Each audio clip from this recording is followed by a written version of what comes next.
Hello. Hello. हा कुठवाल्यात पाहुणं तुम्ही? कोण बोलतोय? तर मुलीचा मामा बोलतोय. मुलीचं मामा? हा हा या लवकर जरा. बर बर बर आलो आलो पाहुणा आलो एक अर्ध्या तास होता तुमच्या पैसे आलो. या लवकर या या आलो, या. आलो, ठीक आहे आलो. ठीक येऊ का? ठीक आहे ठीक हा हा. हे झालं का पोळा?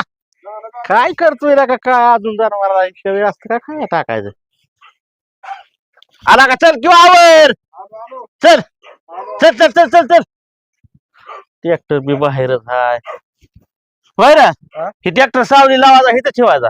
हा होय का? राहू दे मग आता चल. बरं चल चल ते पाहुण्याचा फोन आलता बाबा. चला बरं चला पाठी दिसलं. राम राम आराम राम राम राम राम राम राम राम राम बसा. होय होय होय होय बस रे. काय पाणी आण गे ना. हा हाय ना. दाजी कुठे गेल्या टेंभुर्णीला गेले ही मग फोन आला ते आहेत काय? भाऊ आहे आमचा. तुमचा भाऊ आहे का? बर बर बर ते धर रे पाणी.